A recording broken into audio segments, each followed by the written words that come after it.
Just wanted to sort of tap into some of the sort of underlying elements of painting.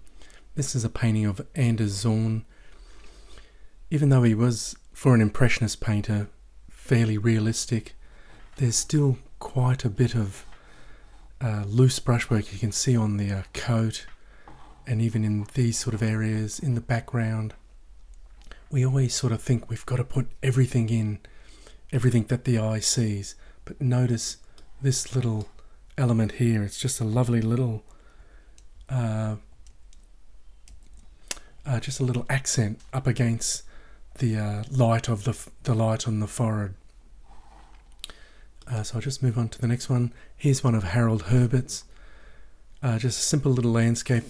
He would have painted this one on the spot. He was mostly a plein air painter, but it's just the sort of the placement of shapes, where the line the lines that he's using to lead the eye.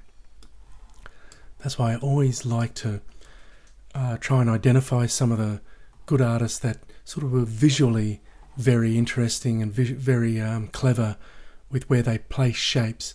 So you didn't really have to, or Herbert wasn't needing to load the painting up with a heap of detail to try and tell the visual story. There's sort of enough distance, mid-distance, which actually is a little to the right, but the shadow helps tie it all in, and then a nice foreground bit of interest. So we should move on to another one. This is actually a very early painting of Harold Herbert's. It was probably in the 1920s. He definitely did try and put more detail in. It doesn't sort of make it stronger or weaker, but if I had my sort of choice of both paintings, I would take something that he did a little later. This was in the 1930s when he definitely was. I hate always using the word looser because that sort of almost suggests that it's done sort of without any care or like it was sort of just happened by accident, where this actually does take a great deal of planning and control. Because there is fewer elements, we must use those shapes, use those edges and those accents to greater. So both great paintings, but his early stuff, like you can even see some of the lovely little details in there of just a little roof in there. He was just amazing draftsman and then an excellent painter. So now we'll move on to one of the modern masters, Richard Schmid. Just have a look at these little accents here. Of course, the faces and the figures are just sublime, and then he's sort of drawing you into here.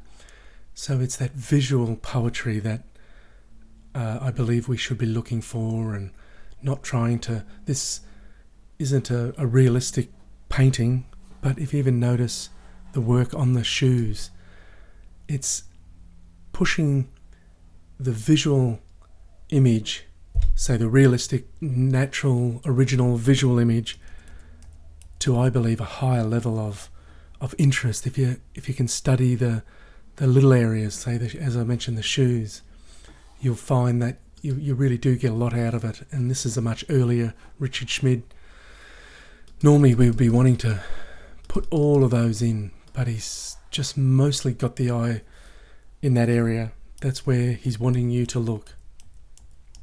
So we're wanting to build up that interest in the sort of the smartest, sort of not so much simplest way, but just intellectually sort of interesting. So, and that's what starts to resonate with the viewer once we place, or we start to learn just how to get just the right amount of information in our painting. And you're probably wondering, oh, well, how do I learn that? Drawing is definitely the best way. I think I initially saw this painting just as in black and white, and it was still or it was someone very similar to this in black and white, and it was just a great image, even in black and white. And it actually looks like it might be gouache or something. Just having a look at that background there. So it can be any medium. It's more our visual portrayal. And of course, this is John Singer Sargent, one of the great sort of visualists.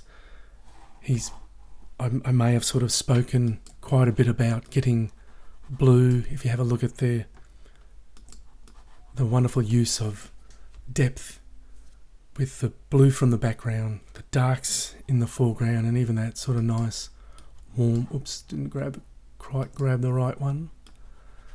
Those nice warms where you have a look at some of the greyer greys in the background, even though he's got actually quite a strong sky. But that's actually aiding with the silhouette of the mountain, because that's where he's wanting you to look. So try and step away from reproducing a photo. That's more photo sort of realism. Where as an impressionist, we're trying to straddle the abstraction to almost bordering on realism, but we're sort of smack bang in the middle there. So, okay folks, I hope you enjoy this one. We shall see you next time. Bye for now. When it comes to art, there is no single right or wrong answer. However, there are still a lot of concepts and techniques that students need to learn to create a strong visual language.